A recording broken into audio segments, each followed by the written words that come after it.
Okay.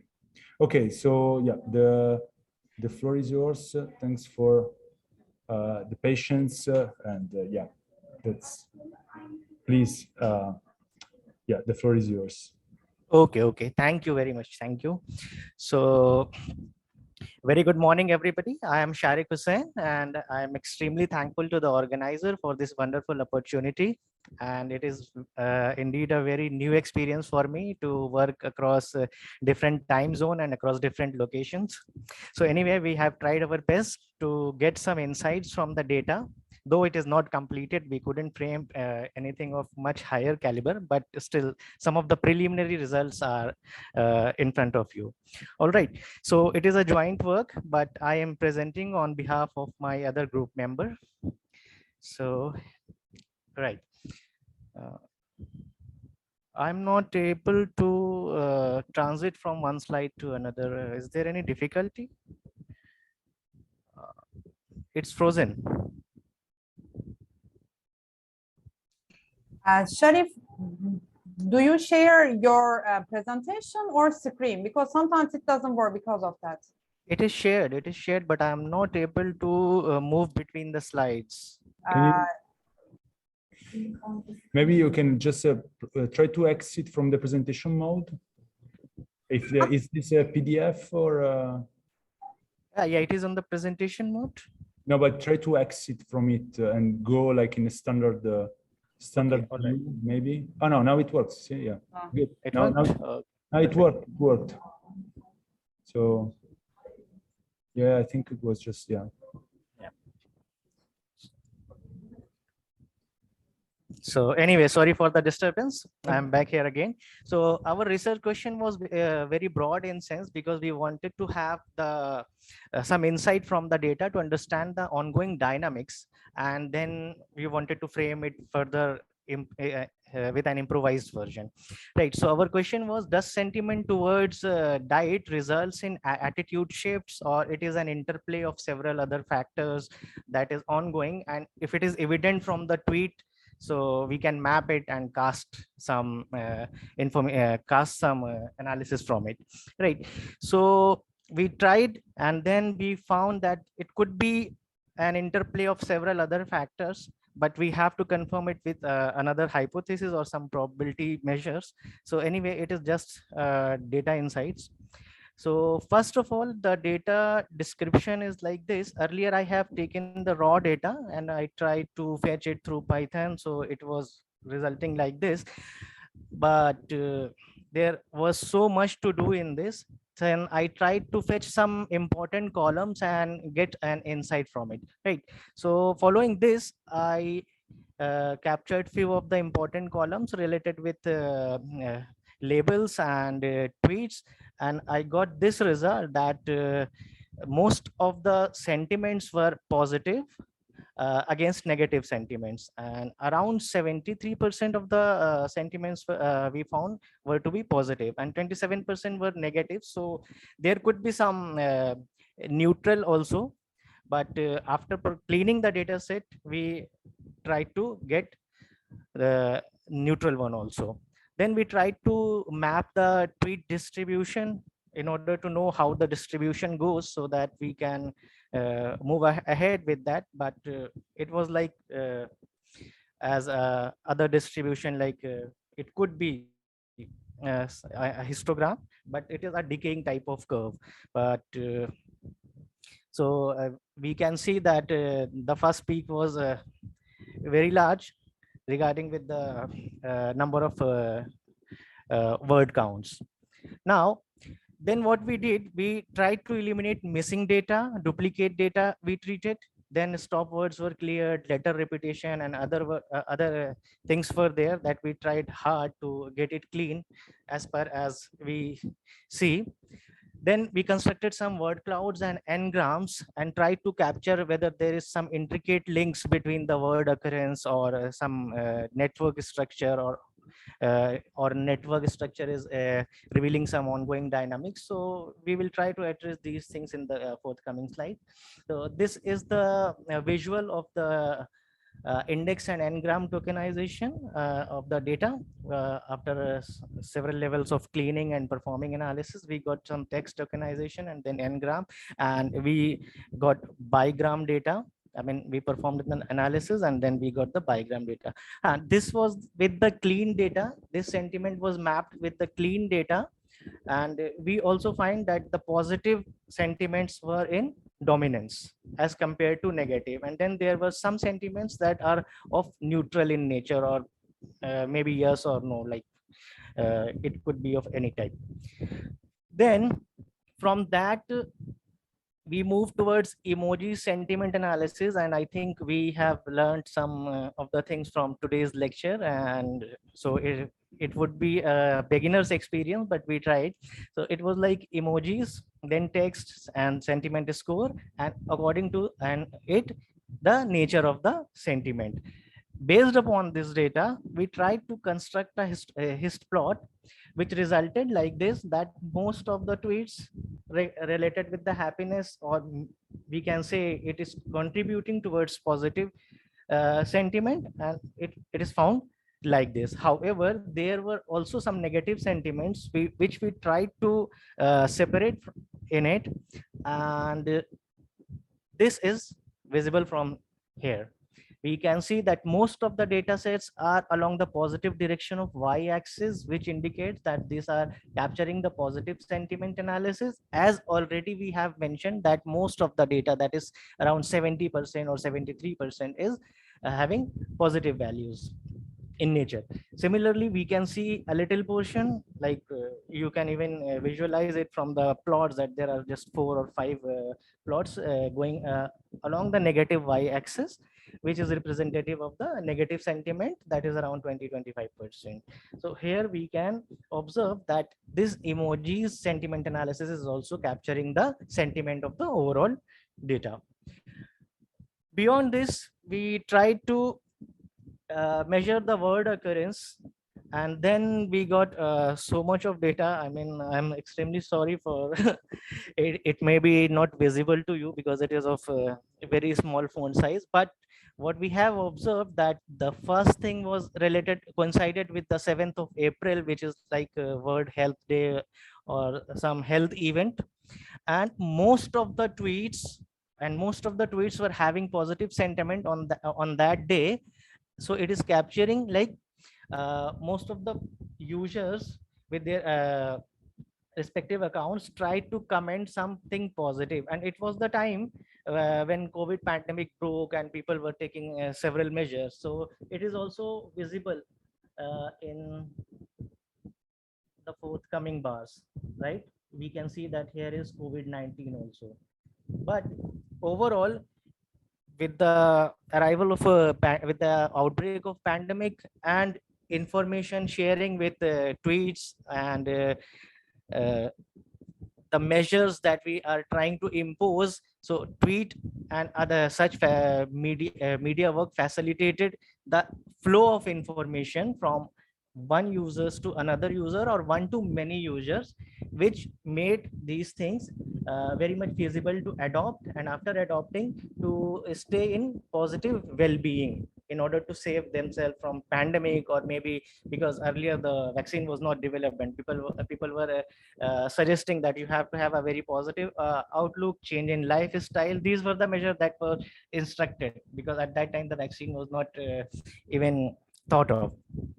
So similarly, we can see that most of the tweets are resulting in positive sentiment, where we are seeing at the tail side of this distribution that there is some negative sentiment. It is also corresponding to our 20% negative sentiment here. It could be related to the people who might be having ordinary any condition, any medical condition, or maybe some other disease that could have affected their health. So there is a small tail portion which is of negative sentiment. So overall, we are seeing in most of the slides that through emoji sentiment analysis, through overall sentiment analysis, and then from this analysis, most of the behavior is positive. And here we have mapped that the coincidence of the World Health Day and the information posting from social media accounts have an influence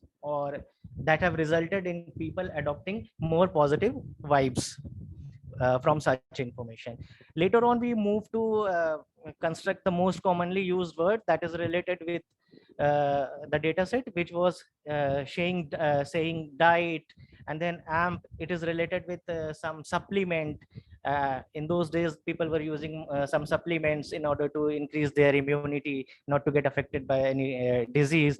Similarly, healthy and eating habits, and then there are diet, right? So we have different diet here because of the diet and diets thing, but it is always centered around diet. Then what we did, we tried to cast it into a word cloud. So it is evident because the information that we got on the previous slide is complemented by this word cloud slide. So then what we did, actually, it is a it is performed by our colleague Turkar. He performed hashtag sentiment analysis as well. Here also the same result, but in a different packing, I can say. Later on, what we did, it is try to capture it with distance measure, multidimensional scaling. Earlier we have a plan to measure it with KNN or Levenstein distance, but the data is too much, and we don't know the exact transition that how should we approach to cast it into Levenstein distance and then see it through maybe correlation matrix or multidimensional scaling. Then what we did, we tried to take the bigram data and then constructed it into a network. Then after observing this network, we became interested that because of the structure, it could be having some information. So we tried our best. Then we resulted in another network. I mean, a network of the entire data in a different thing. So here we have observed the occurrence of word with another word that could be like associated with a word is always linked with another word in a sentence. When we frame a sentence, it could be like uh, the probability of association one word with another word in order to cast a meaningful sentence. So here we can see that there are isolated structures in this network where one word is associated with psychological health, leadership. I mean, it is of suggestive in nature, medicine, diet, and other things. So this is associated with suggestive in nature. Then here it is of without exercise, weight exercise. I mean, some precautions and prescriptions are there. Then this network is connected with the outcomes of this network. Like this network is having some precaution, some suggestion, and then it is connected with the outcomes of it: better lifestyle systems, and then slimmer look, and contributing towards the overall well-being. What is of main importance is this, that we are seeing that here the network is more structured and is associated with several other smaller subset. So what important is here is ketogen diet. Here it is ketogen diet, and it is connected with this network. Here also it is connected with book bunch or maybe some suggestion. So it could be like ketogen diet was referred in this book or maybe some literature, and then somebody tried to put it to make it more evident, and later on this got associated with the diet plan and habits of the habits or attitudinal change in terms of having healthy well-being, or in terms of have greater immunity. So this was the result that we have observed from n bigram data after casting it into network. So it was interesting, but we wanted to extend it further, though we could not. So we tried, and based upon our preliminary analysis, I would like to say preliminary analysis because it is not very well defined. It could be the interplay of several factors like health and habits, and it may induce some changes in attitudes in order to capture greater immunity or greater healthy well-being. And this is captured by the positive sentiments using different techniques of data NLP and text analytics. Also, we would like to extend this work with capturing burst detection or some similarity measures, so that we can capture that whether our findings are confirming, are in close agreement with this or not, but though we could not because of the lack of time, and basically we are very new to this topic. So these are the extension that could be possibly thought of. And then finally, I'm done. I would like to thanks the organizer, my group member, and other participants for being patient to listen me. And thank you very much.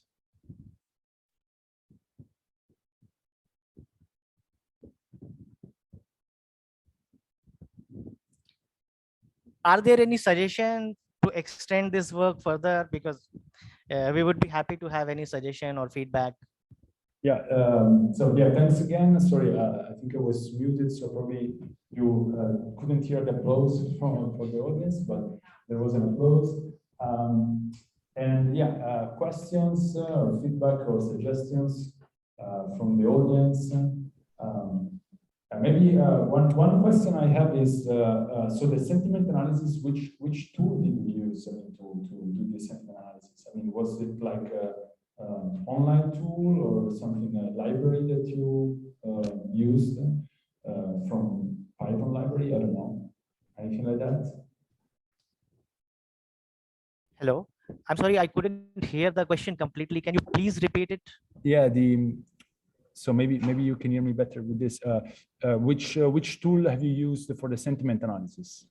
We have for most of the analysis we have used Python, and for the network construction, the first network that was without labels was constructed with the help of Python, but the another one that was showing a different type of communities with the entire data, it was resulted with the help of R. Thanks. Okay.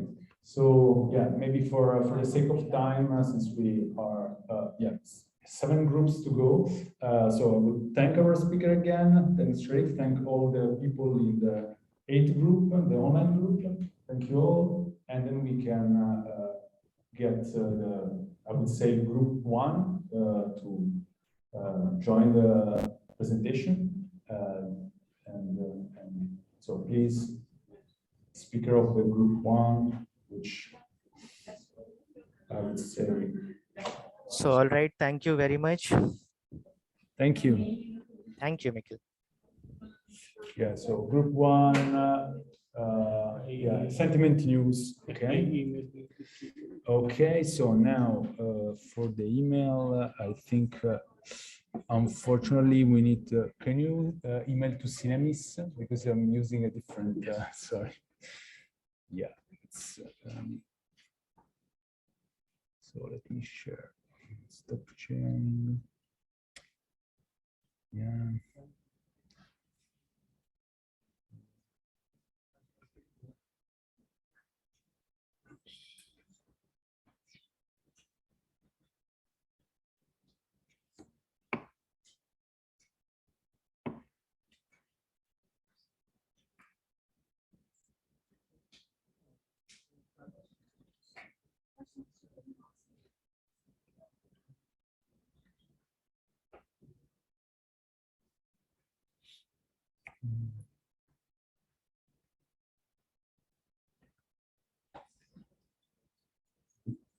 So yeah.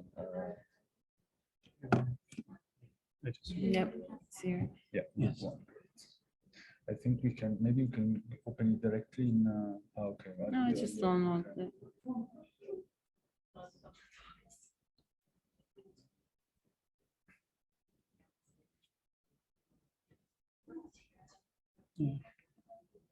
Okay, great. So let's just send this here. We share this. So this is the presentation. Yeah. We can just remove the floating. Not sure how to do this. Remove the floating. video panel, this one, okay, and then okay.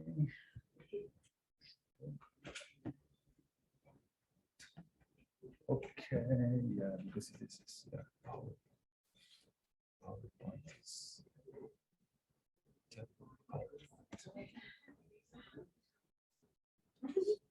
I don't know. I really don't know how to use PowerPoint, but it goes into this rehearsal mode, which I really don't understand. But yeah, maybe you know, I don't know, because it's why this crazy things. So yeah, no, I don't know. I mean, unfortunately, I think we will use it without the presentation mode, because otherwise it goes into the rehearsal where you can see, but it doesn't see. It's a bit. Yeah, let me check this way. Let me check this way. Okay, now maybe I found it. Yeah. Let's see. Okay, perfect. Okay, so I hope also the people from online can see it, and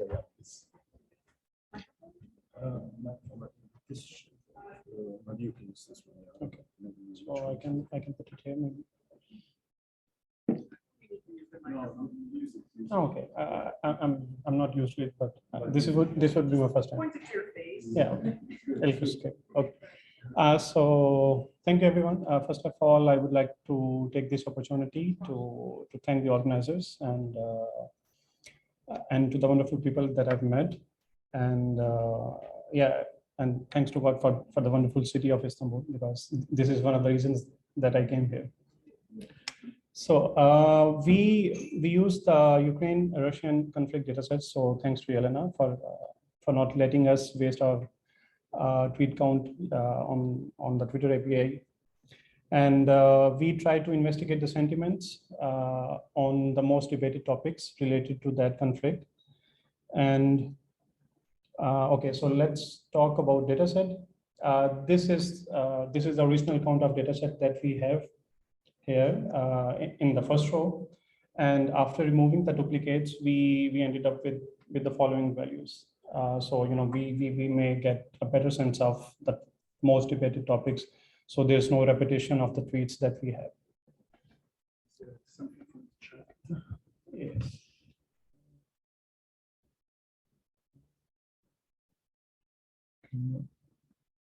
I don't see the point here. Yeah.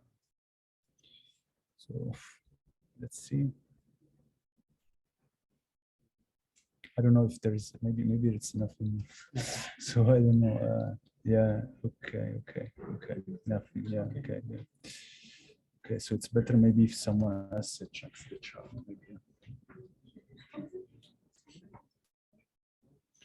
So we did our analysis for all the 4 languages, and English, Russian, Turkish, and Ukrainian.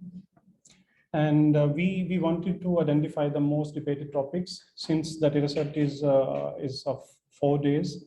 So we wanted to do it over time. For instance, if we have, let's say, top 3, top 4 most debated topics, so we wanted to see how it is being distributed over the days and over time.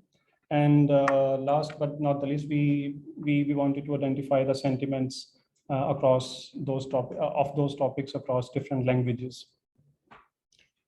So to do that, first of all, we utilized that data that we had available, and we did some pre-processing to remove the noise that the dataset we had. And we used BER topic to do the topic modeling. And for the sentiment analysis, we actually used 2 packages. The first one here, Shuzel, I think that's how it's pronounced. This is an R-based package, and we would be talking about the limitations that we had. And the second one is XLM, recently published model based on the tweets data. And the fact is that it worked with all the 4 languages. The second one, XLM-T, but the first one, it just works with Turkish and English, basically the Latin characters based languages that we had. So these are the steps that we performed for topic modeling. We did some pre-processing, removed some special characters, stop words, punctuations, and then we applied by topic with some parameter tuning until we got the results. We thought, making some sense related to the topics or related to the conflict that we are trying to understand. And then in the end, we had some human involvement with labeling the topics, because we had to understand the keywords we got as an output, and then looking at the keywords and the top 3 most contributing tweets of that topic to assign a label to those topics.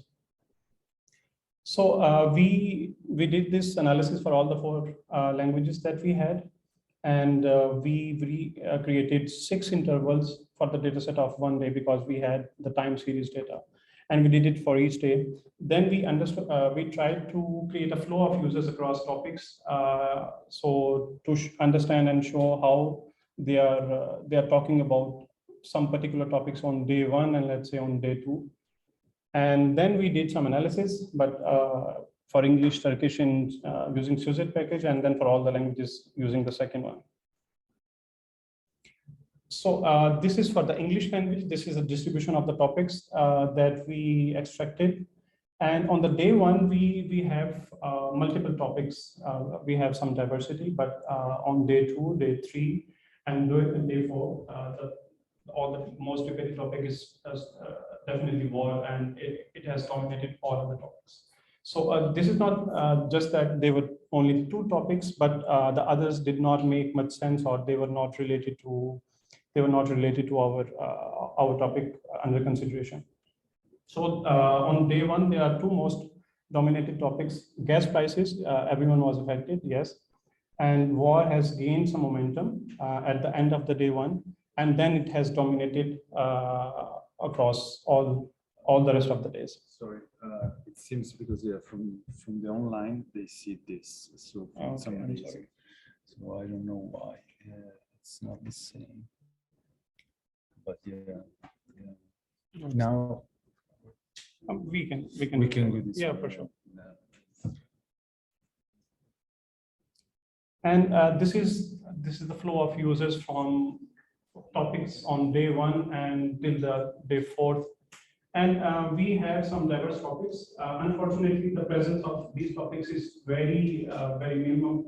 It means that very few users are talking about this topic. So even I'm not sure what topic is this, but this is definitely war. This is the gas prices. So some users, they started posting about war on the day 2 as well. So there's a very thin line, as you can see here. And but approximately, I don't know, maybe 5% of the same users, maybe they are talking about war on day 2, 3, and 4 consistently. And the most debated topic, as we see from the previous plot, that war is the most debated topic in English language here. So that what we see because of the height of the bar that we have I think in pink color. And this is the sentiment analysis we did with Suzet package. There's a disclaimer that the results which we computed using this package are a little bit different than we did with the other package. So this is one of the limitations that we had in the study, because I think if we want to get the clearer and better picture, we need to have human data, human annotated data. So that would give us the clear or true sense of the picture. So the fact is that we have more negative sentiments regarding oil depot, because I believe it was, it was destroyed or something. And most of the distribution of the sentiments is, it seems that neutral, but help refugees has more positive sentiments, which I think makes sense. And then we have, I think it's for Russian language, yeah. So on day 1, 2, we have a diverse number of topics, different topics, but war is being discussed here. And we have some hate towards Putin. on day 2 from Russian language. But day 3 is dominated by civilian deaths and public relations between Ukraine and Azerbaijan. So let's see how the sentiments, the sentiment block maybe.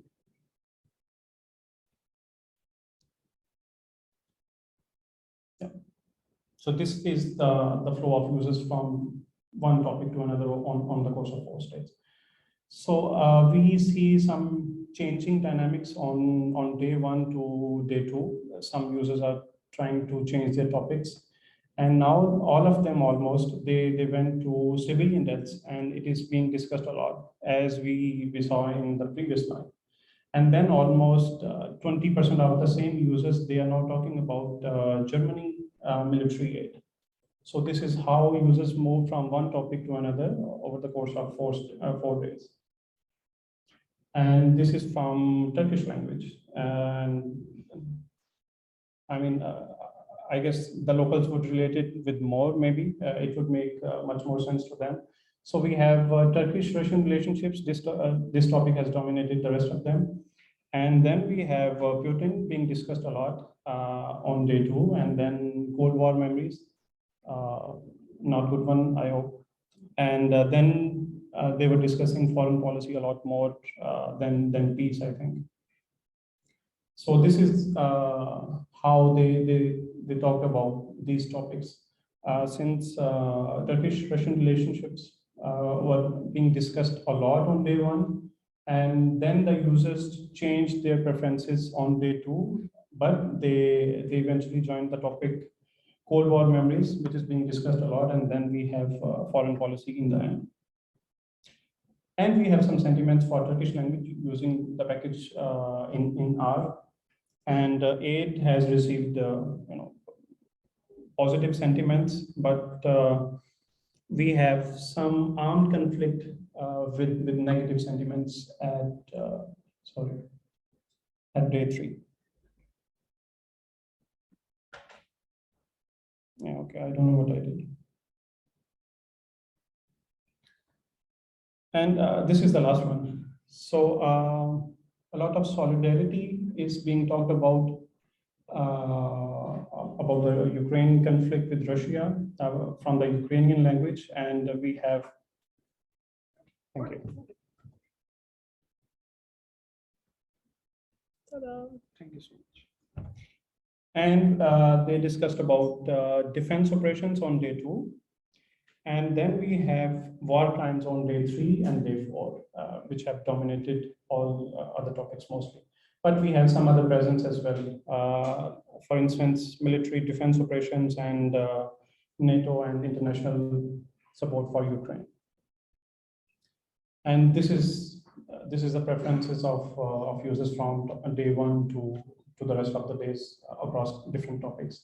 So they are talking about solidarity a lot, and almost, I don't know, maybe 20% of users, they are now talking about defense operations on day 2, and then we have all kind of diverse topics.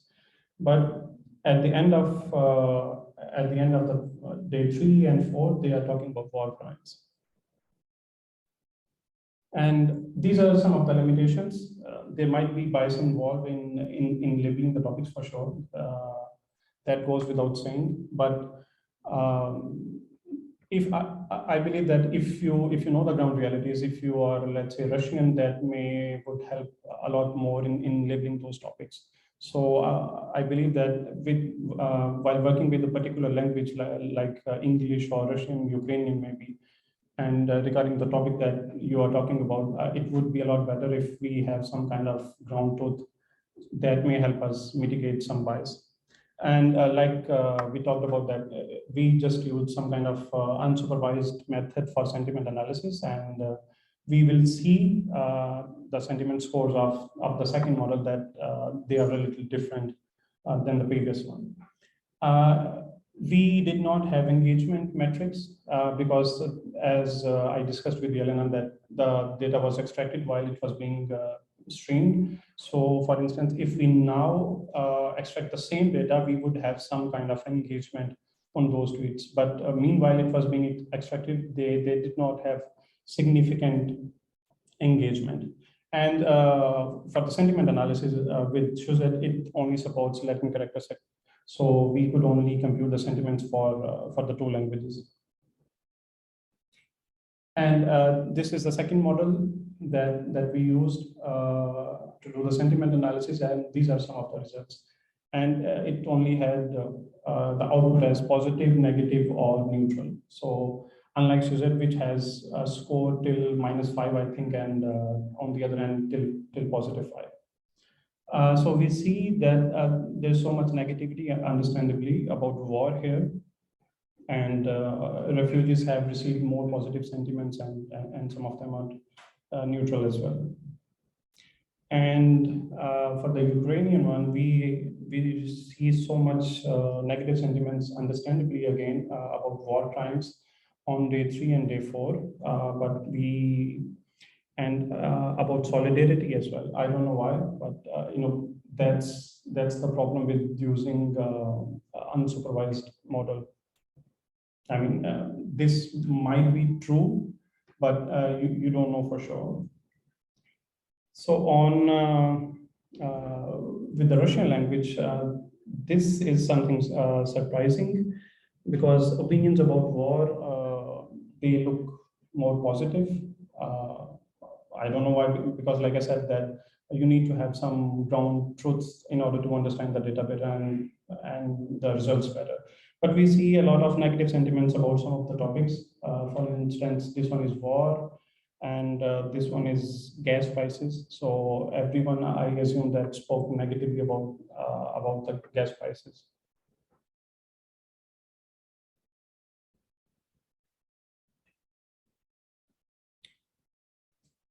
So this is Turkish. So it has received some neutral sentiments about peace, and there's so much negative sentiments about Cold War memories and deaths in war, understandably, and foreign policy as well. So yeah, thank you so much. Thank you for your attention. If you have any questions, please feel free to ask.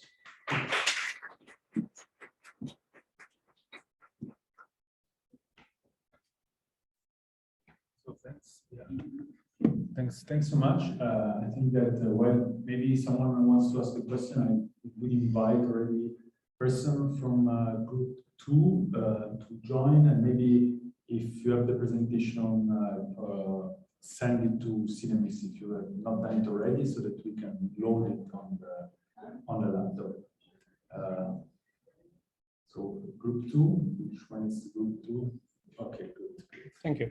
And yeah, but thanks again. Yeah. So Is the email. okay, so let's.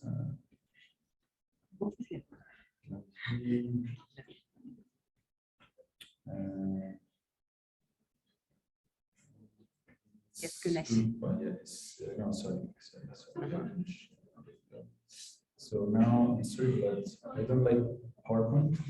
I don't like PowerPoint. So we will use it as Google Slides. And, yeah. Wonderful. So, okay, we like to Beynimiz yandı. Baksana şunlara. share this. And we go with Spice Girls. Yeah. Sounds good. No, sorry, I've done the wrong thing. So yeah, I don't want to mess up. Can you just remove these and go with some? I put the wrong. I clicked on the wrong thing. Okay. So I don't know. Is the right? That's just a. Okay. Yeah. Is it okay? I mean, I don't know what to. Yeah. Okay. Good. Okay. Then, yeah, this is the right. Yeah. Okay. Okay. Should I download it, or are you okay Just with this? present. This is a presentation. Right? Okay. Good. Okay. Google Drive'dan. Evet, aynen. Okay. So it's this But one. maybe you first would like to check if they can see when you change slides, because sometimes they can't see. So, okay. Şey mi? Değiştirdim, göremiyorlar, bazen stuck oluyor. Good. Excellent.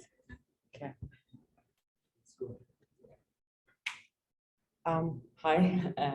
We analyze the diet data, which is retrieved, I think, I remember 2020 April, which is the beginning of the Ramadan month.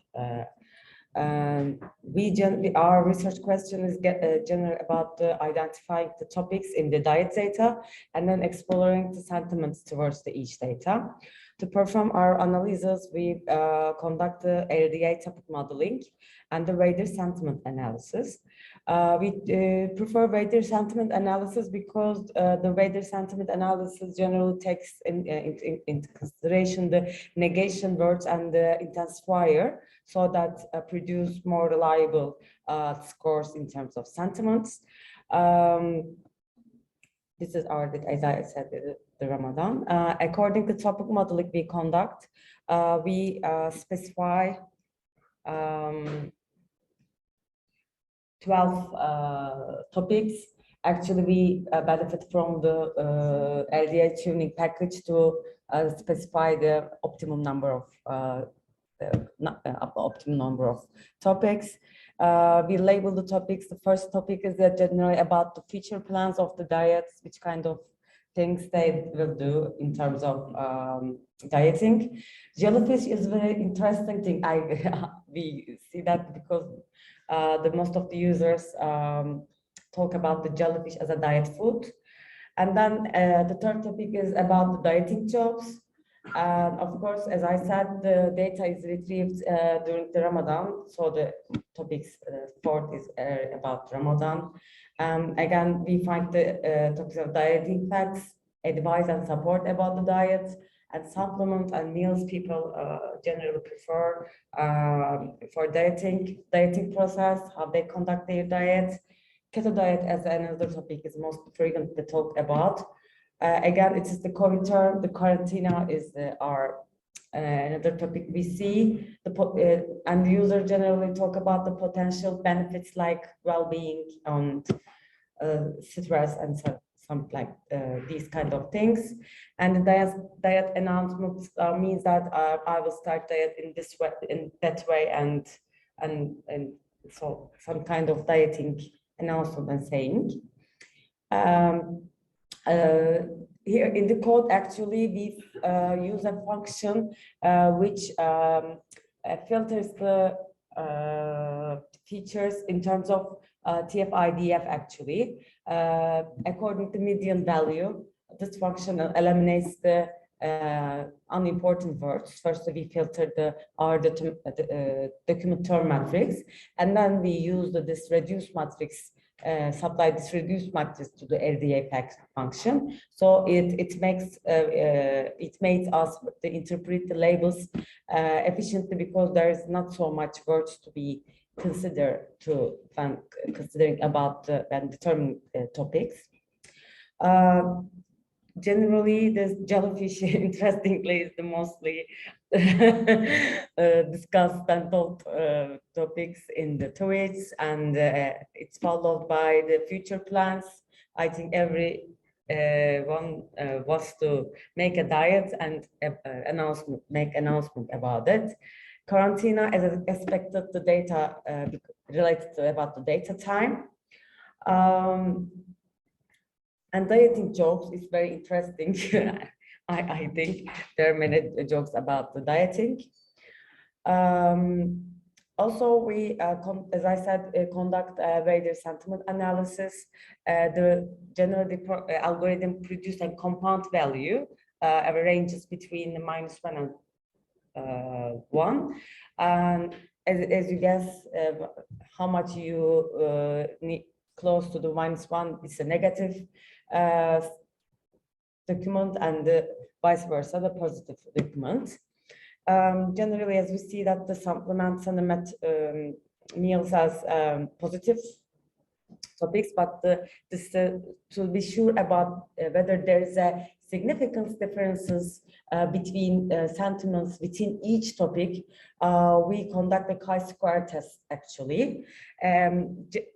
According to the chi-square test results, the future plans are generally has a negative sentiment, and the jellyfish, the significantly neutral, dieting jokes significantly negative, the Ramadan significantly negative, advice and support significantly positive when compared to neutral and as I said, neutral and negative class. Supplements and meals significantly positive. There is no any differences between the sentiment groups in terms of dieting process and keto diets. Dieting announcements has the positive, generally positive sentiment. The quarantine has, again, there is no significant differences between the sentiments. The potential benefits is very interesting. There's a significant difference between negative and neutral and negative and positive. Generally, people have extreme opinions in terms of potential benefits of the diet. Also, so because when we when conducting the chi-square test, generally we categorize the compound value according to 0.5 threshold, so that to eliminate data bias in terms of just converting a continuous variable into the categoric variable. We also conduct Kurzweil's test because the compound score is not distributed normally within each topic class, so that we need to conduct non-parametric Kurzweil's test. As you see here in the graph, that there are many significant differences between the topics. As you see, generally dieting jokes, for example, there's a significant difference. For example, there are many, of course, differences between the groups, but for example, when we talk about the feature plans and the advice, as you see, feature plans has 2,119 median value, rank value, and the advice is 938 and 8. This means that when compared to feature plans, advice and support has more positive sentiments, actually, attitude compared to them. But there, as you see, that there are many relations here, so that I just talk about a few ones.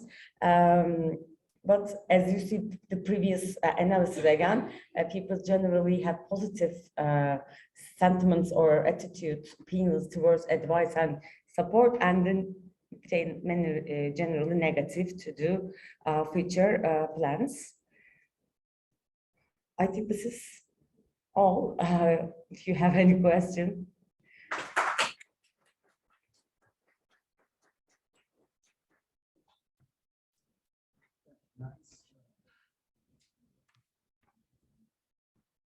We have time for a question or two, in case. By the way, we run the bird topic as well, but it generates 97 topic, so that we cannot, of course, label it. So we prefer just using the LDA topic modeling for this project. Okay. Meanwhile, when we wait for questions, if the group 3 starts, because he's also sent the presentation to students. Okay, great. Okay, so thanks. Let's thank again our second group. Thanks a lot.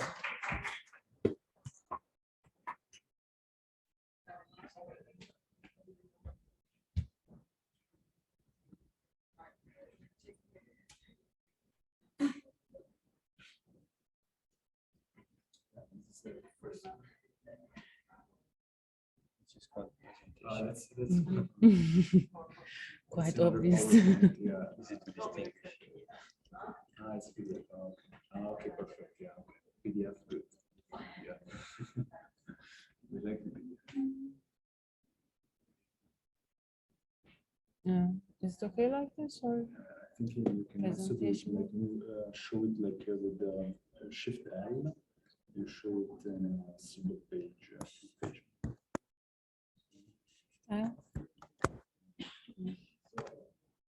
Uh-oh. I think there is some view, and Maybe. then you viewing us like yeah, Like okay. this. Okay, great. That's fine. Let's see this. I did smart full screen. To say what in a shortcut. Nothing Turkish. I don't want to- Okay, great. But is it shared? Because I don't see the green box around.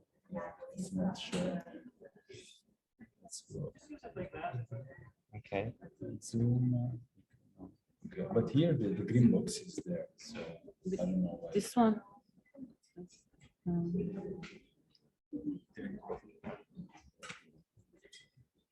Okay. I thought PDF Still not. would work better, but I'm gonna share the desktop instead of the, Yeah, it's working. you're sharing the Yeah. Chrome. You're sharing the browser. Mm, It's in the browser, so we need to share the.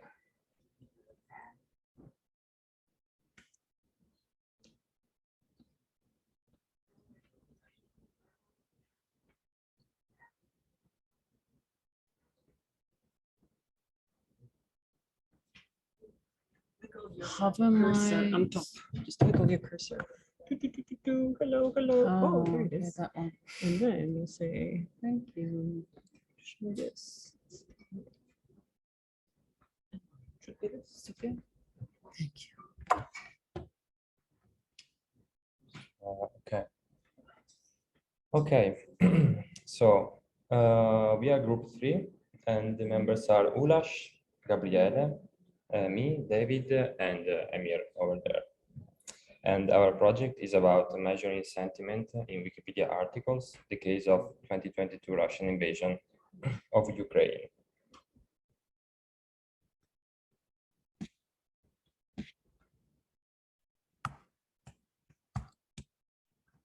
Okay. Okay, so why Wikipedia? Well, Wikipedia has been used recently also for political and social science research, and where people measure the sentiments related to war, recognize names of politicians, has been used also in portrayal of minority groups and prediction of election results. And we decided to use Wikipedia, especially because it's an open source way of getting data, and it's multilingual, and it's mostly up to date, and we have historical records always available. Our research questions are, well, now that we have Wikipedia data on pages about political events, can we measure somehow sentiments that are provided also across different languages and across time? And maybe in the future, we will discuss these sentiments also, and we will relate these sentiments that we compute to measure international alignment at the macro level. So our case study is the recent Russian invasion of Ukraine. Why? Because it's a highly political relevant issue, and we have seen that from the news there is a huge variety of opinions that are polarized, and there are many parties that support or not both sides of the war. The data we have are basically we collected the English version of the 2022 Russian invasion of Ukraine from Wikipedia, as well as all the other translation in French, Italian, German, Russian, Turkish, Bulgarian, and Belarusian from February 24, where more or less the war started, until up to to now. And we have several snapshots in time of for each page and for each language. And we decided to collect basically one version per month. So now we need to compute somehow a score for the sentiment. How we did it? Basically, we use a zero-shot classification approach using a multilingual dBERT, B3, whatever, super huge transformer model, which is like the state-of-the-art model for natural language processing tasks that Microsoft provides. And this is particularly useful because we don't have labeled data, we don't have labels on the text we are going to analyze. So this model is able to classify text, in our case sentences, according to three classes, which are positive, neutral, and negative. And by taking the average of these sentiments, this sentiment across all the sentences, we compute basically a sentiment score for each article.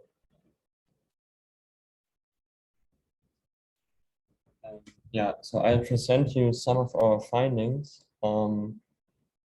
and maybe first to show you some examples how our model basically classifies the sentences.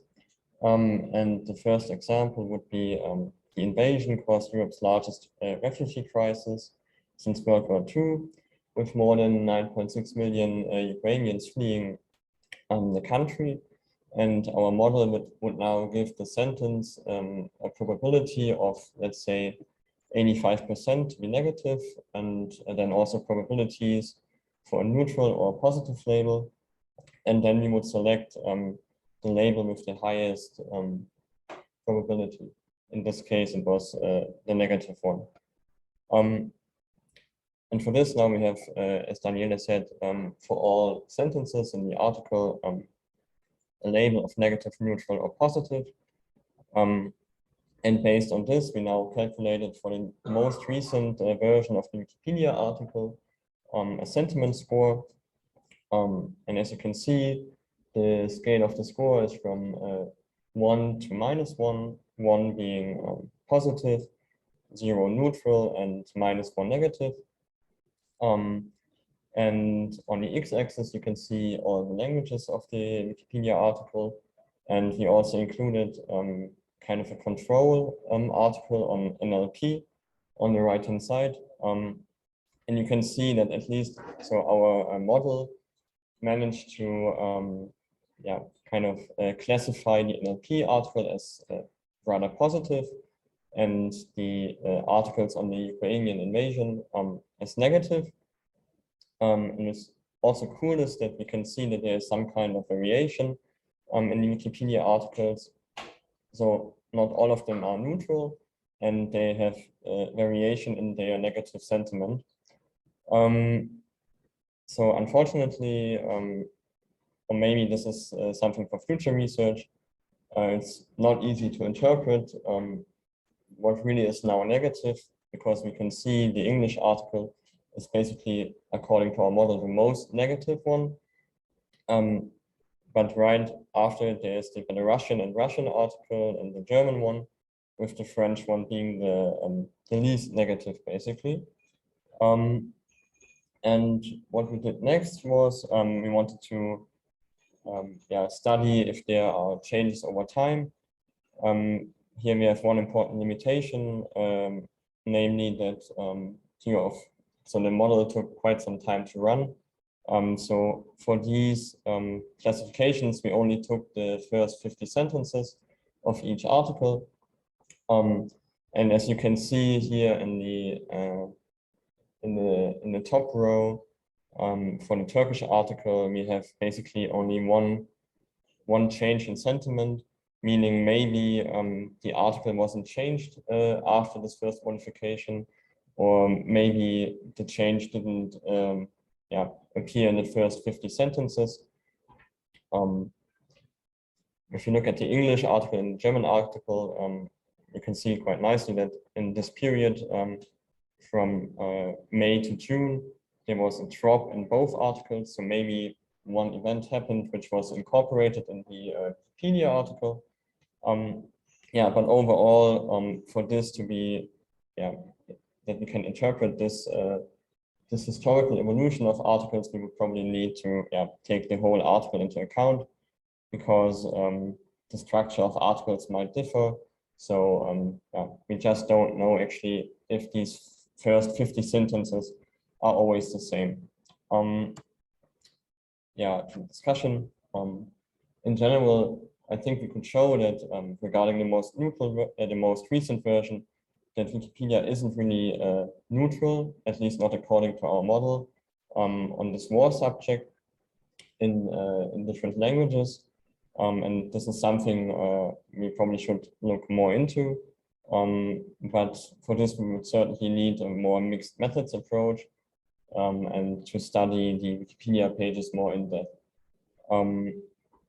Yeah, and we think in the future, maybe such a measure could be really cool to maybe detect if any kind of alliances. So our idea was to look at UN resolutions and the countries who voted against the resolution to ban Russia from the Human Rights Council, and see if the sentiment in these languages is more positive towards the war compared to, let's say, in German or English.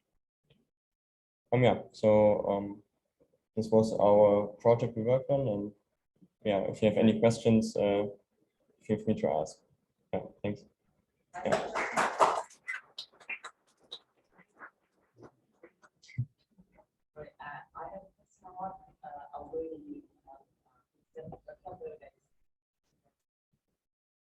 So it's a transformer-based model, and it basically trained on this huge Microsoft corpus. And I think also in this one lecture, we had this hypothesis premise approach. So basically, if I understand it correctly, you tell your model, okay, for example, war is bad, for example, and then you tell it another sentence like many people died, and then you would classify this as true or false. So maybe if someone who knows this better can jump in, feel free. But that was our understanding. So we basically just took the most up-to-date Microsoft model from Hugging Face for this task, because as we have also on the slide, the biggest problem is that we don't have labeled text for this. And this seemed the best model to reach this.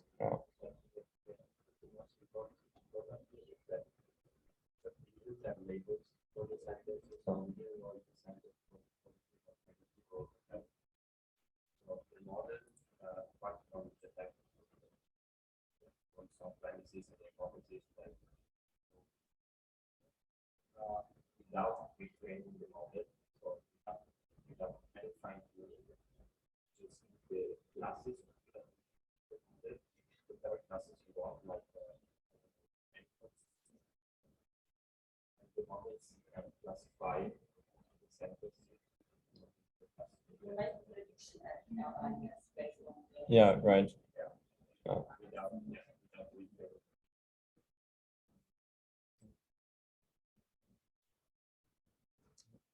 Great, thanks so much.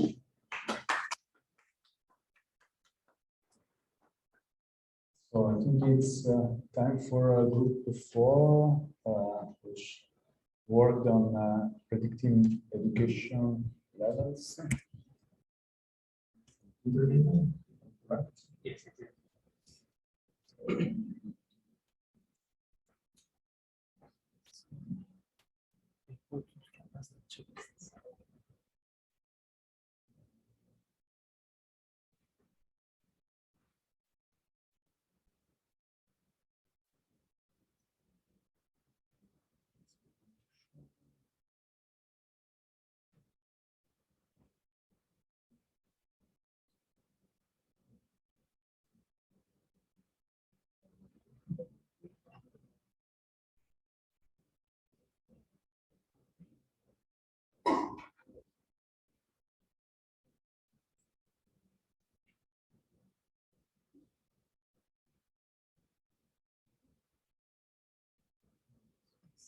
Okay, yeah, floor is yours. Hello everyone, I am Oytun and we are group 4, and today we will present our research topic, predicting Twitter users' quality of education. So our research question is, can predict Twitter users' quality of education by using their textual and non-textual data produced in Twitter. So why do we want to do that? The main aim for that is we already have age and gender data in Twitter, and the main problem is that in Twitter we see that it's not representative for society. So in Twitter, they mostly present highly educated people, and we already have age and gender data. And if we can come up with a model that can predict the education level, we can use all of these 3 variables so that we can come up with a better representation of the population, and we can have better results. So this is our main motivation to answer this research question. And in order to answer this question, we use user tweets from POTUS Twitter data, and at the same time, we also use 2021 university rankings from Europe. So it's basically they produce university ranking scores, so it's like a continuous variable. As well as we also have some additional non-text features such as age, gender, follower count, etc. We will also incorporate these non-textual features in our analysis. So in order to determine our sample, first we filter for users that have at least 5 tweets in their accounts, and afterwards we basically take the last 5 tweets for each user so that we can make the text comparable across users. In second step, we select users that reported their university names properly in their Twitter bio. And finally, after we complete these steps, we come up with approximately 4,000 users. So for our text processing, we basically follow like this the standard approach. We did some lowercase transformation. We removed punctuation and stop words. We also had the spell checking, but it took too much time. So for the time pressure thing, we had to skip that part. So we expected to run it, but we had no time to complete it. So we had to skip that part. And for lemmatization, we used Zeyrek lemmatizer, so it's for Turkish language. And although it gives like a very good lemmatization suggestions, the main problem with that is it gives multiple lemma suggestions for each word. So it might depend on the depending on contextual meaning, it gives multiple lemmas. So for some of the words, we had to pick the first one that is suggested for that word. So for half of that, we didn't have that problem. For remaining half, we had to pick the first one as the suggested one. And afterwards, we trimmed some of the words. So if a word appears more than 25% in corpus, or alternatively, if it appears less than 0.1%, we also dropped these words. And finally, we had approximately 4,000 words. So since we have continuous dependent variable, we followed like a regression framework first, and we followed like standard linear regression with OLS estimator. And at the same time, since we have too many features in our analysis, we also followed some regularization techniques such as lasso and reach estimators. So the importance of these lasso and reach is that they penalize features if they have low or no explanatory power for our dependent variables. So basically, we aim to tackle this sparsity problem. So basically, if they have no explanatory power, we aim to mitigate these problems. And secondly, we also aim to approach this. We also aim to approach the issue as a classification problem. So in our sample, we created labels. So we have two categories. One is a high-ranking university and 0 as a low-ranking university. So we did it by basically using the median value as a cutoff. And for the classification problem, we use the k-nearest neighbor algorithm, and also we use support vector machine. And for our training and test data, we basically use that 75% as our training data and 25% is our test data. And for each specification, basically we have 5 specifications. Basically, for each case, we incorporate our textual and non-textual features separately. So in total, we have basically 10 different specifications. So when we come to results, actually they are not that promising, I would say. So as you can see, the coefficients of determination, like the R-squared values, are not that promising. So we have some negative values for OLS, and for Lasso, the results improve a little bit more. But for Ridge, again, it's not that positive, I would say. So this is the first one. So basically, this is the approach when we approach the issue as a continuous dependent variable problem. So on the first one, you can see the actual values. So these are the universal ranking scores as continuous variables, and we have 6 different specifications with text features and non-text features, and OLS also in Ridge.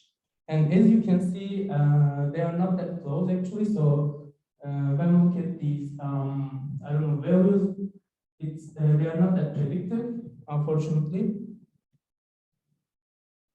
Sorry. So that's why we thought that maybe we could approach this problem as a classification problem. So as I said, we divided our sample into 2, and we used k-nearest neighbors. And we did it for text features and non-text features again.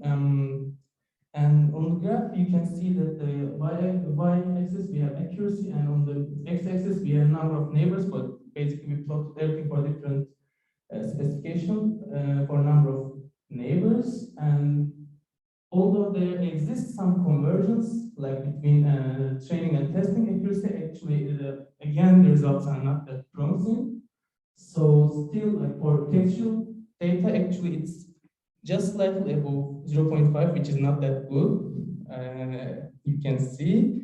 And for non-text features, it improves a little bit, but still it's lower than 0.6. So again, although we see some convergence, the convergence point is not that good. And finally, we have some preliminary report for like support vector machine, and we can look at maybe F1 scores on the 4th column. And again, the F1 scores also telling us that our results are not that good or accurate. And that's why we thought, like, what could be the limitation? So why do we get these results? And the first problem could be the problems related to our lemmatization process. So since we use tweets in like Turkish language, there might be some issues there. And second thing could be maybe not related to this directly, but this is a self-reported problem. So maybe everyone would not be willing to report their university information in their Twitter bios.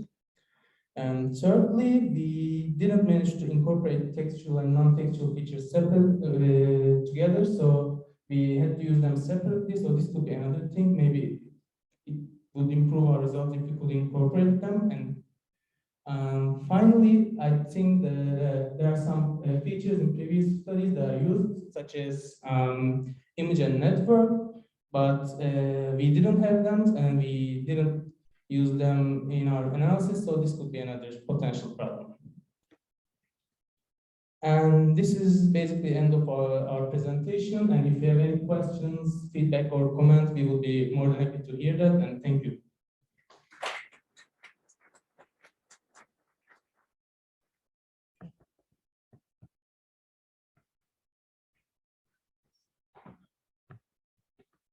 Thank you. Very nice work.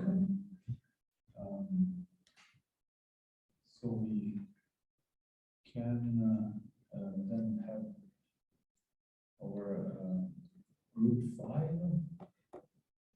application.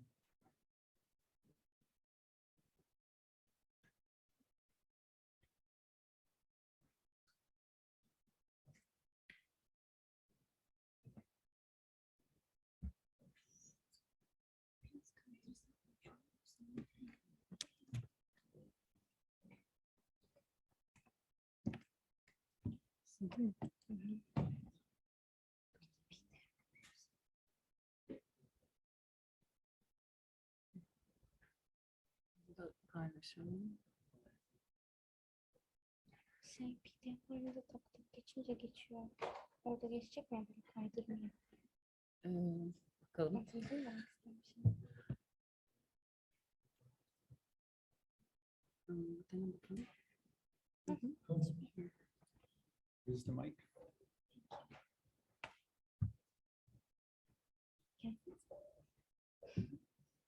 Hello everyone, I'm Berra.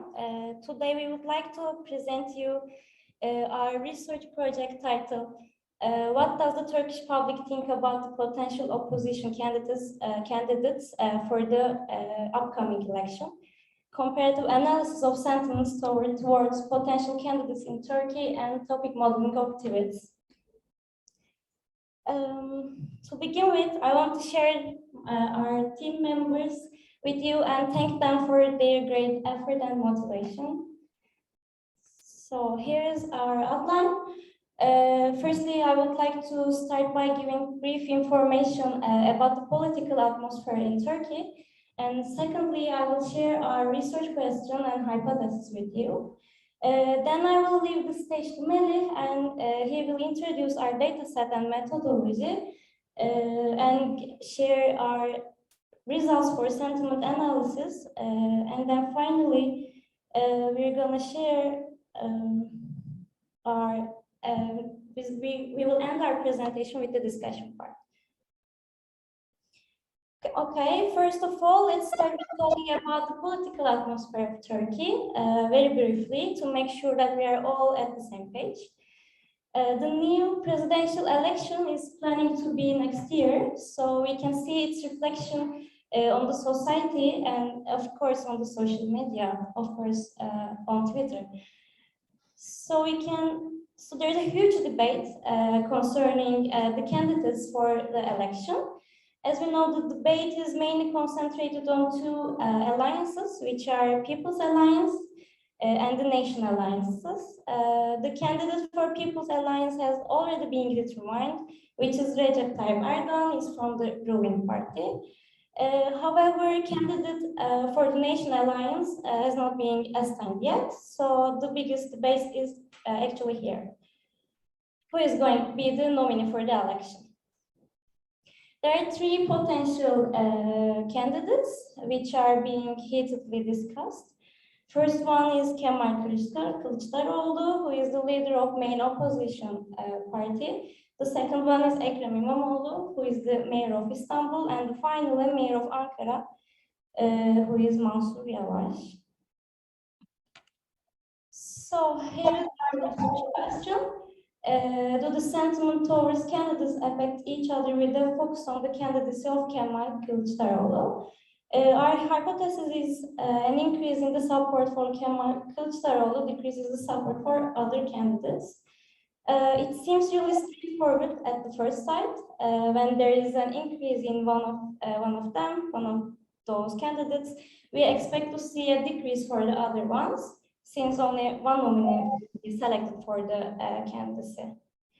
However, is it really the case, or are there other parameters which affects this equation? Since we are focusing on a broad spectrum, we are focusing on the last 1 year.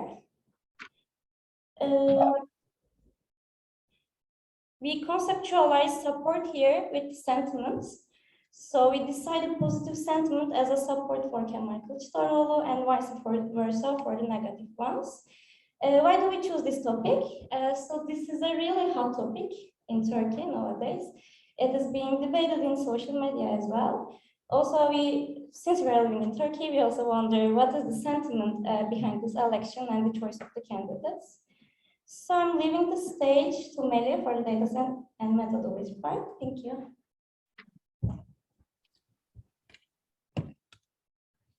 So we decided to collect our data from Twitter using Twitter Academic API.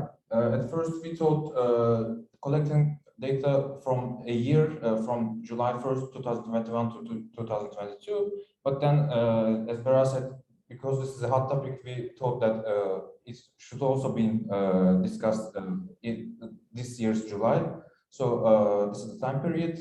I would like to also include the queries because we discussed which queries to collect data from Twitter. So you may already be familiar with OR and AND operations. You can think of this one, for example, there's an AND operator between two parentheses, and which means we collected data that has at least one word that represents one candidate and a word that represents the candidate, like the aday in Turkish means candidate. So we collected tweets that has candidate, the candidate of, candidacy, and the candidacy of. So one thing that I'd like to notify here is that we first wasn't considering including the word Kemal, which is a common name in Turkish. But then given that we are going to collect tweets that has the word aday, we thought that it is very likely that the tweet is going to be about the candidacy of Kemal Kılıçdaroğlu. This may have included some noise in our data, but one advantage we realized after collecting this data is that by this way, we were able to handle the misspellings of his surname. For instance, there was usually his surname is misspelled as Kılıçdaroğlu with a T instead of D. So we were able to include those misspelled tweets as well. So here are the tweet counts in our data. What we realized is that after collecting the tweets for Kemal Kılıçdaroğlu, actually there are many tweets that has names for all of the candidates, or like tweets that have both Kemal Kılıçdaroğlu and Ekrem İmamoğlu in it. So what we do was we tried to make the data sets mutually exclusive. So instead of writing a complicated query, what we did was to collect all the tweets, for example, about Kemal Kılıçdaroğlu. Then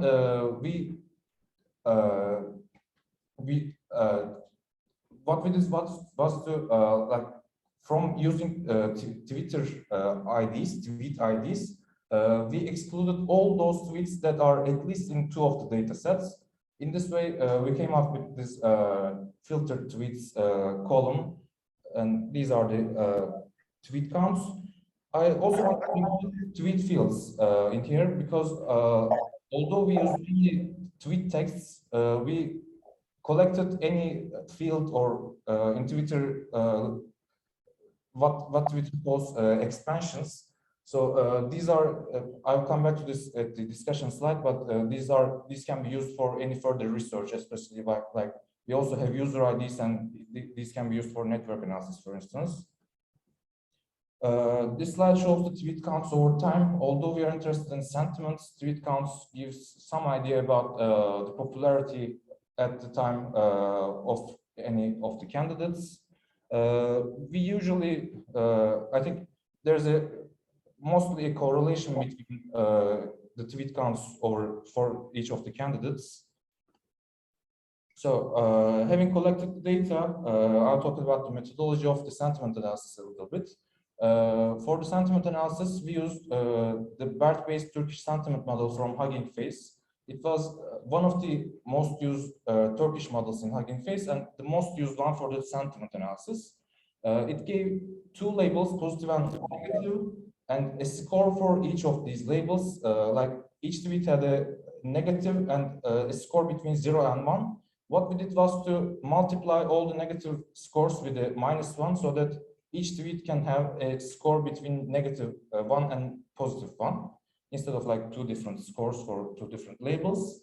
Then since our data is daily, we could group by over the dates.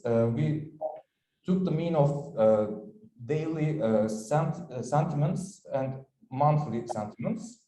Then, because we were interested in the change in the sentiment, what we did was to calculate what's called percentage change, which is like, as you can see in the formula, you subtract the new number from the old number. In our case, the sentiment for the next day is subtracted from the sentiment for the previous day. And as you can see, there is a sample of the data that we have come up at the end, at the right below. This one doesn't show the changes. This one shows the sentiment results, sentiment scores over time.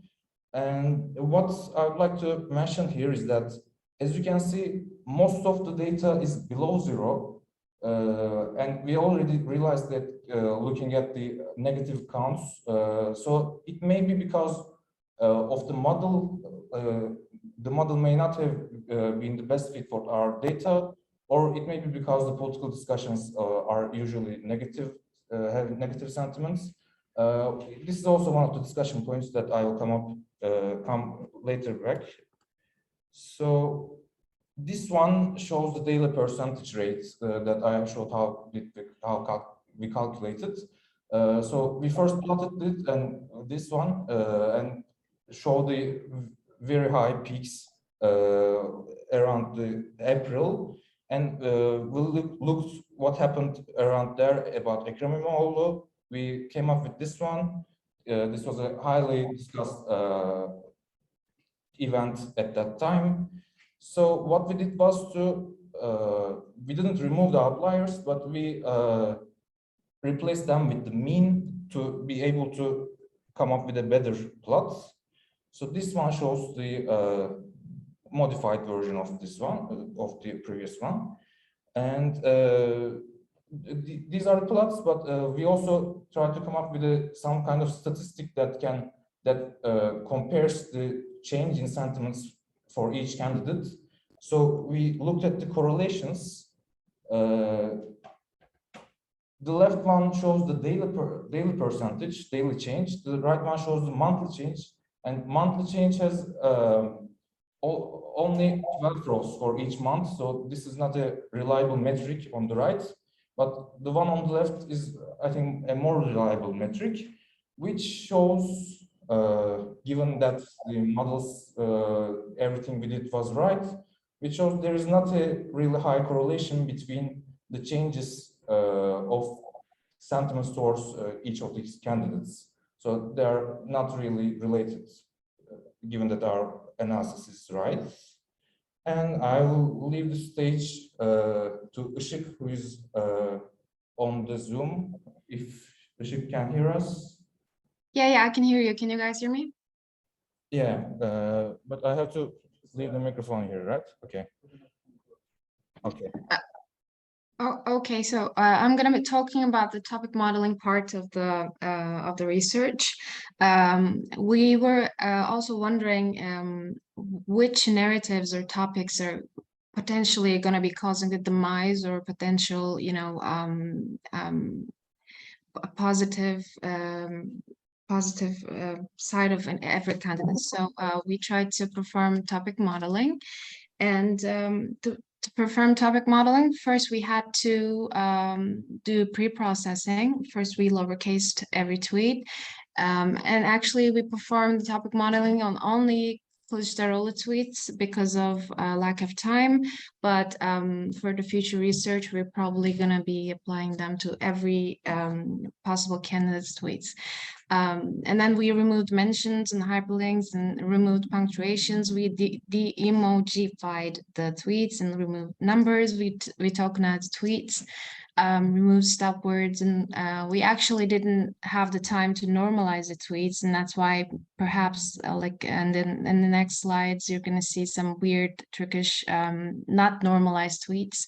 We lemmatized the whole tweet set, and then we removed the most frequent words, which was a list actually containing the most frequent 30 words, and then the words that we actually tried to figure out looking at trigrams and other types of word clouds, that because it was such a specific context person related data set that we had to really filter everything. So yeah, we can change the slide. So these are the top words. Like I said, while we were, while we were cleaning the data set from the frequent words, we were constantly looking at these things to really, filter out the data set to get it ready for the topic modeling, because otherwise, we use two algorithms, GSDMM and LDA multicore. They're really going to show up in the cluster. So we made sure that, the most frequent words were actually eliminated. Yeah, we can change the slide. We can change the slide again. These are trigrams and bigrams that we use to clean out. And this was a word cloud that we actually settled with. I mean, there's probably a little bit of noise there, but we tried to filter out as much as we could. These are Kılıçdaroğlu tweets for sure. I mean, we're going to apply them to İmamoğlu tweets as well. We can change. We used actually two algorithms, classic LDA multicore algorithm, which actually works faster with bigger data sets. And then we use GSDMM, which is like a better version of LDA algorithm that was created for short text or like tweets or reviews. So we tried them both. I'd like to give a little bit of information on LDA and GSDMM differences, how we use them. First off, LDA assumes that each document or tweet contains multiple topics, and it calculates the contribution of each topic to the document. Whereas GSDMM detects topics in smaller documents, in tweets, and assumes that only one topic is in a document, and that's why some argue that it's better for tweets or reviews. And LDA requires number of topics to be set in advance, whereas GSDMM you put a maximum number of topics, which is later going to be clustered into clusters. Actually, LDA runs on probability distribution of each topic's contribution to the document. So if we say that 1.3 topic and 1.8 topic 4, topic 1 is for the first document, the topic 1 is going to be 0.3 of the topic 1 and then 0.7 of the topic 2. So this is exactly what's happening with the LDA model. You can get the most dominant topics in the LDA and the document topic matrix in LDA. And actually a very cool thing in LDA is that you can get PyLDA visualization, which you probably use already. And unfortunately, there's no visualization in GSDMM, but here I actually did a pie chart of all the topics or clusters that we created. So we can change the slide. I mean, we can go back and forth between GSDMM and LDA. So about the performance, this is the LDA multi-core, and these are the topics. And actually, to tune or to actually, there's a thing called elbow method. I'm sure that everybody used it before, where you calculate, you create different models, and then you pick the best coherent score model, and you choose that model. So in our case, it was 14 topics. Actually, the problem with this, actually, when you look at the left side, each bubble represents a topic, and the larger the bubble, the higher the percentage of the number of tweets in the corpus is about that topic. And the blue bars represent the overall frequency of each word in the corpus. If no topic is selected, the blue bars of the most frequently used words will be displayed. And the red bars give the estimated number of times a given term was generated by a given topic. So the problem with this was we don't see a dispersion in the topics. We actually expect there's going to be a dispersion, but there's obviously a cluster here, like on the left side. So, and looking at the topics, we didn't really see like crazy it was a bit muddled, to be honest.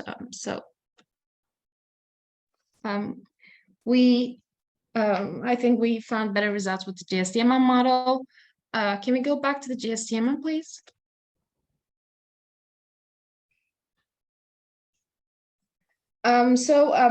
Like I said, the context matters. Actually, the clusters that we found were really interesting, especially like the fact that, you know, Kılıçdaroğlu is from the Alevism part of Islamic religion. We could find that cluster on, for example, on cluster 5, and then we have a cluster on terrorism, and then leadership and public opinion. So, I mean, GSTMM was a better fit overall. I mean, we didn't really check the coherence score for GSTMM. You know, sometimes it can be, you know, the coherence scores might be great, but, you know, you have to be qualitatively analyzing the results in topic modeling. So it was, I mean, if we want to compare two models, LDA and GSTMM, topic cluster accuracy in LDA was not great and GSTMM was better. In terms of speed, LDA was, you know, better than GSTMM. And, you know, for large data sets, LDA was better. Probably like if you had like 1 million of tweets, I mean, GSTMM would probably break on you. And for the visualization, I mean, GSTMM was worse than LDA. And there are some setbacks that I want to talk about our research. Actually, when we created the GSTMM model, there were a lot of empty slots or empty clusters. Maybe we can diminish the number of clusters. I mean, it's all depending on us. I mean, we can change the number of clusters and see. I mean, this is all a qualitative analysis, like checking out if the clusters are empty. And we can also qualitatively analyze LDA model. I mean, we took the best coherence score for the LDA, but I mean, the best coherence score sometimes doesn't mean that you found the best model. We can do a lot more filtering with the tweet set. I mean, increasing the number of words in the filter.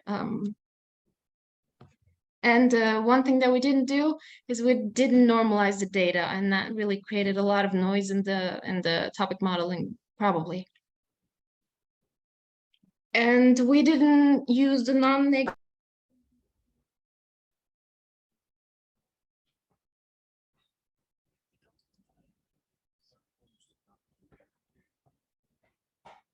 We can't hear you.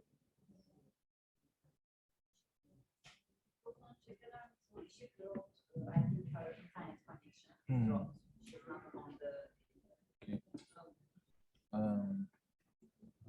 I think she was almost done, so I can complete our part and okay. Okay, so I'd like to also talk about a little bit of the discussion points and complete our slide. So one thing was we aren't sure whether sentiment accurately represents the support that is our hypothesis. One better way would use stance detection instead of sentiment analysis. Another one is about data collection. As I said, we created mutual exclusive data sets for each candidate, but we didn't exclude the word Erdogan from our tweets, which is likely to be in our data set, like together with Kemal Kılıçdaroğlu tweets, for example. And I also talked about the tweet fields we have collected. And lastly, probably the main problematic point of our research was that we used the BERT model for sentiment, but since our data is not labeled, we couldn't validate. The poor validation we could do was to randomly take samples and check those sentiments, which didn't seem to be promising. So that's the main point that we should probably further refine later.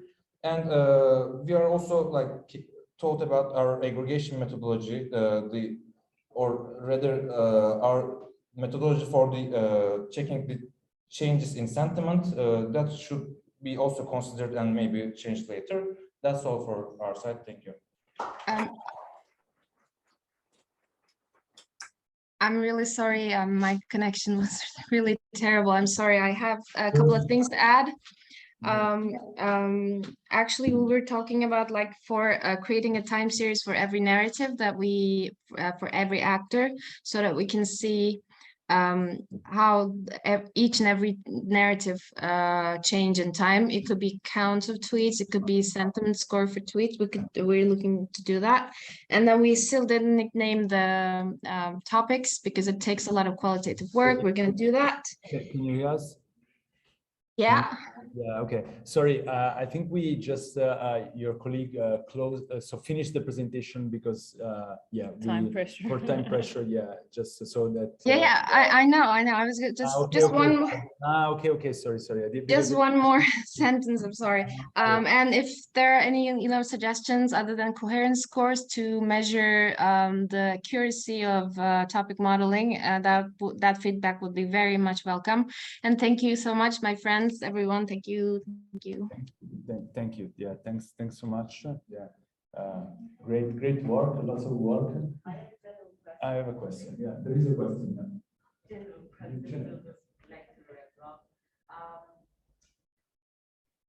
far as I checked in the internet, some of the users are trained on past hard data, but they use the transformer learning model for political stance in our so that stance should be compared to transfer learning, for example, from groups. kind of a data set.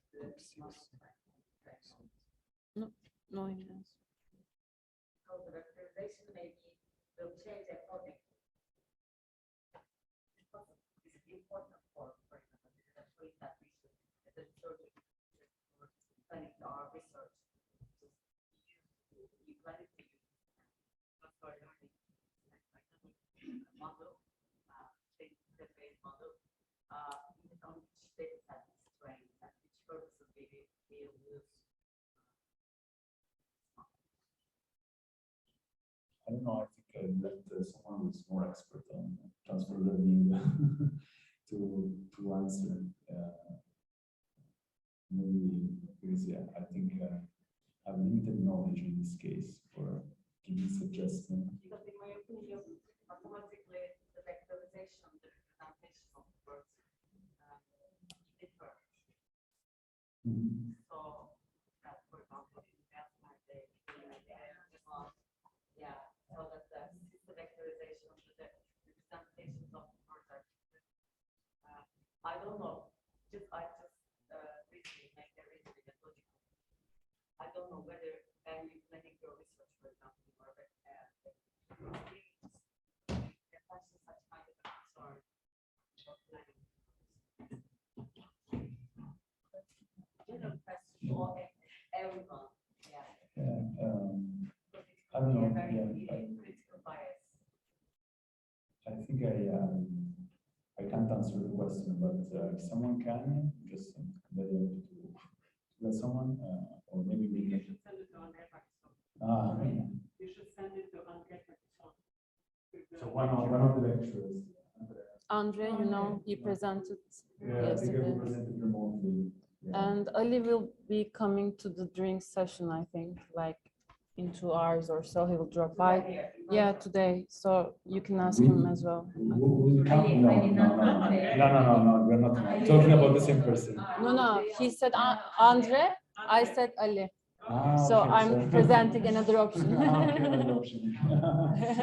Not Sorry. Andre. No, that's fine. Okay.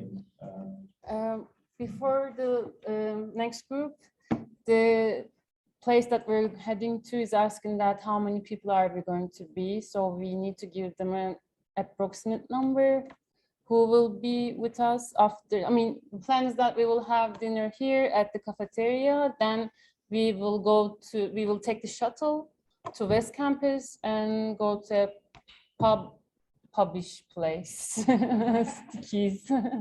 So who is in? Okay. Sorry? I think we can take the shuttle at 7, so we will be there like 7:15. Okay.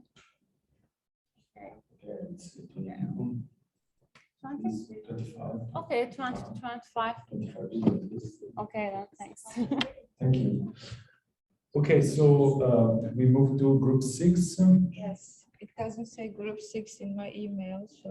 Okay, that's why we couldn't find it. But do you see the presentation here? Okay, fantastic. Let me see. Let me see if you're Possible sharing. to use it in full screen. Yeah, we just need to share this. And then this, and it should work. Yeah. Okay. Can you all hear me well? So my name is Hande and we are group 6. I'm going to present you our little project titled as Topics in Computer Science Articles Across Time. And we actually really wanted to try out different topic modeling techniques. And that's why we decided to come up with a research question like, how does the computer science literature evolve over time? So we didn't really want to specify the computer science part at first, but due to the data collection problems, we decided to stick to a particular discipline. Okay, so I can actually summarize our method in 3 steps. The first step is about data collection. And we made use of the publicly available API service of crossref.org, which is a scientific article database.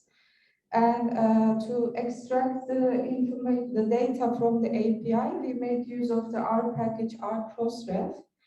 And what we had in the end was the metadata of the journals indexed in this database and the articles specifically in the field of computer science. And we only used the abstract text of these articles, and the range of the publication date of these articles was between 2002 and 2022. So 2 decades, let's say. And the second step was the data pre-processing. The different techniques of topic modeling we decided to go for, they didn't all require to do pre-processing. So for all the methods, we just removed the unwanted HTML texts that were in the beginning of all abstracts. But for the LDA method, we also performed the removal of special characters, numbers, URLs, as well as a lemmatization process. And as data analysis, as I already told you, we went for 3 different topic modeling techniques, which are bare topic, latent triplets allocation, and top-to-back model. And very briefly, bare topic uses class-based CF, IDF, and BERT embeddings. And you all know about LDA because we covered it during this week. And the top-to-back presents semantic similarity in its calculations. So the very first data set we obtained was the metadata of the journals, and we made use of the ISSN information as the identifier variable to extract the article metadata. So the one below is the resulting data frame, and we made use of the abstract column and the date column for our analysis. So I want to present first the results from bare topic. As you can see on the left side, the intertopic distance map shows that there is a good clustering of the topics revealed by this bare topic model. So we also plotted these topics over time because of our research question. And we see all of the topics here, so it's a very complicated plot. That's why we wanted to focus on 2 exemplar topics. The first one was number 1. So you can see the most frequent words over there, sentiment, corpus, language. So we decided that this must be about NLP. And when we look at its overtime graph, we are really hesitant to make any evaluation about the graph because we absolutely have no knowledge of the field and the trends. But it's still a good start to see what's happening over there. Another example is from neural networks.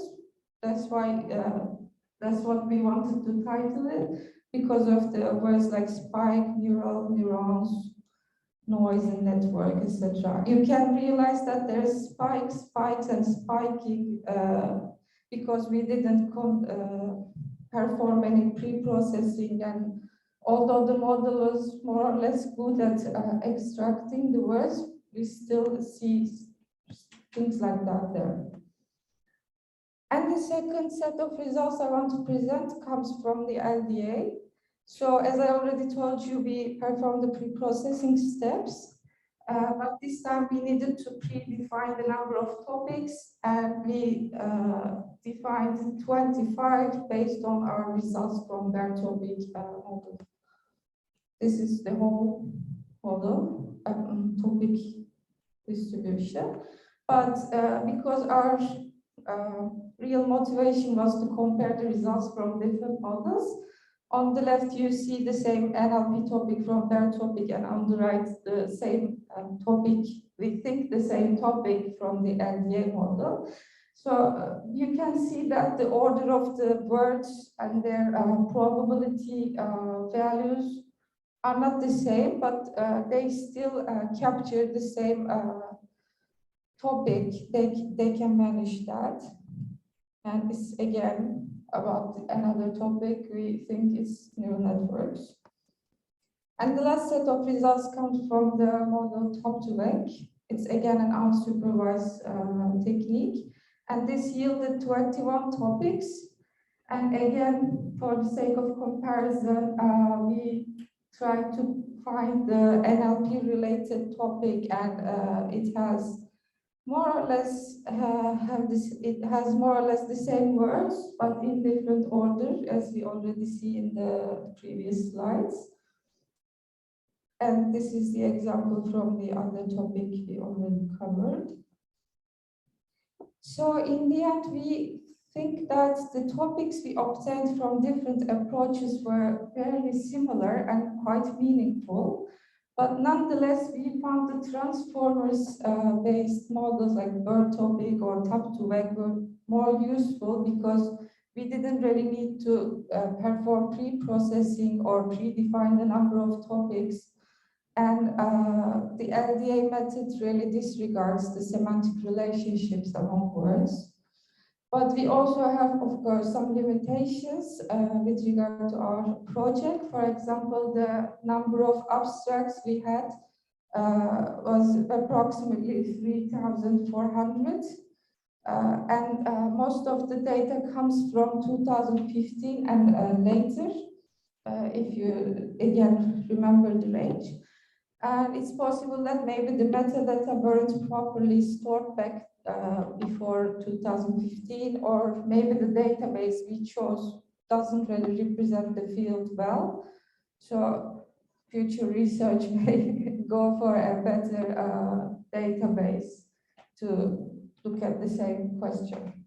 So that's all from us. We are happy to take questions.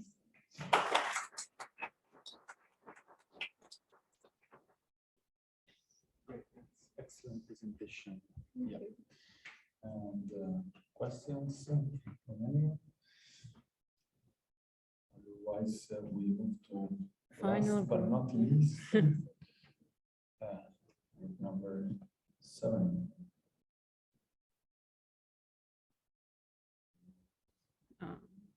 What is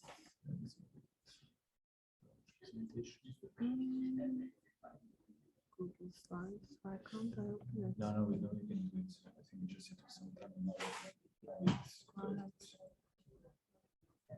It's not downloaded. Okay, now it's fine. Phew.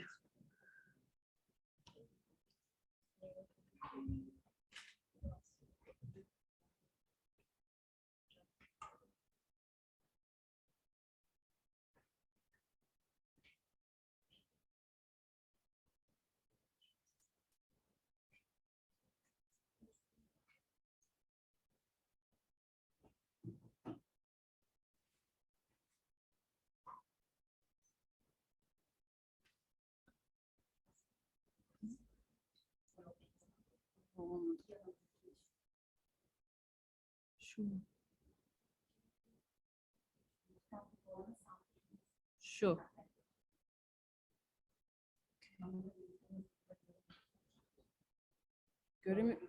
Görüyor musunuz? Yes, it's okay. How about online? You can see. Oh.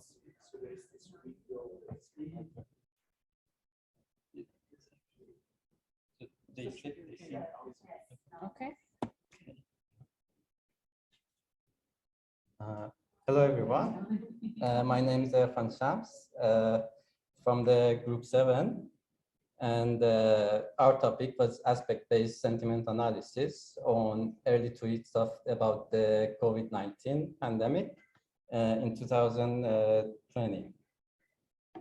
So we were asking the question, so what are the most discussed topic during the pandemic? And we also needed a data set for that. So we found a data set that was from those early times for creating our models. So let's say, first of all, we need to discuss about the aspect-based sentiment analysis, because we discussed about sentiment analysis and everyone knows about it, but for the aspect-based part, it basically just both takes the sentiment and also tells us about the topic of the tweet or a sentence or whatever document that we are checking. For example, a nice view of the river, the sentiment is nice, and it is talking about the view of the river. So we collected our data set from Kaggle, and it was a data set that it was annotated for sentiments, but no topics. It was from the 2nd of March 2020 to 16 March for the test data, and then the rest of it for the train data. We wanted to also explore some more data. So we also took the vaccination tweets from the GitHub dataset that the teachers shared. So we took that as well, and also we annotated that using a software called Crystal Field. And then we decided to work on the sentiment analysis models. So we choose 3 machine learning models, naive-based, support vector machine, and BERT-based deep learning model. So we had some challenges when we were creating the models. So the data set were imbalanced. So we used oversampling to fix that. We also needed to clean the data, as others explained how to clean tweets. So we went through those steps as well. And also, well, for the vaccination data, we had some unlabeled data. So we also labeled them. And first, when we trained our naive-based model, we found out that it didn't really perform well. So we had accuracy about 63%. That doesn't look bad, but when we look at the recalls, so we can see that the neutral sentiment could not be really classified correctly. So it was really a bad model. So we didn't use that model. And then we moved on to SVM. That is a much better machine learning based algorithm. And in this model, we ended up with better performance, but still around 63%. So it was not really top of the line. And later on, we went to BERT, but BERT alone, the base model, it also didn't give us any insight or any good performance. So we used transfer learning to train the model. And after the transfer learning, we got from 40% accuracy to 90%. the precision, recall, and FS score, everything increased from the base model. So it was a good model that we could use for later. After creating the model, we also wanted to test it on the, by the way, these are all from the test data. We also had the vaccination data. We wanted to see if it works on the vaccination data, even though it is not trained on that data. So it performed, let's say, relatively, I mean, it's not really great, but not really bad as well. Because when we see that the base model on the original data really did perform very bad, we can see that here it's not as bad as the base model. The next part of the aspect base is to also extract the aspects. So we used the LDA model to extract several topics, and we found that 4 topics. It was the best number of topics for us. We tried 12, 7, 5, and so the 4 topics were the best for us. So here are the analysis of the topics versus the sentiments. So on the train data, we can see that positive and negative are mostly balanced, while neutral is least of them. And for the topic, we have market stocks discussed the most. And after that, we have economy and quarantine and then hygiene. And we can see that for the market stocks and economy, they are mostly negative than positive. And for the others are different. For the test data, more or less it is the same, but because the data is much less than the train data, we see some big gaps between them. We also tried it on vaccination data, even though the topics are not really for the vaccination data set, but we just wanted to see how it looks like. And we can see that it is not following the same pattern. So it was not really a good idea to use it on this. So we used some more graphs for the vaccination data to get some more information. So we created some positive, negative graph between them and to see how the data looked like in this format. And then also we had some emotions that we extracted, and we wanted to see how they look like by segmenting the data set into 10 different segments. And we can see that here, for example, the positive and joy, I mean, positive sentiment and joy emotion, they're not really high, but they are matching together. And also we can see that fear is something in between the fear emotion, and also the word vaccine and negative sentiment, they go together. We created a topic plot as well, so it is not only the tweets, but also the emotions and sentiments together. And we can see that they are mostly negative. Of course, they are about vaccination, but also about the fear of vaccination, some positive. So it's a mix feelings about the vaccination, but mostly it is fear and anger together, and also some are positive and joyful. This is just a terms per year as well, the same but different format. And so in conclusion, we saw that the most discussed topic, it was the market stocks, and most negativity was towards the market stocks and the economy, while the positive topics were quarantine and hygiene. And we also learned that transfer learning with BERT is really a great tool.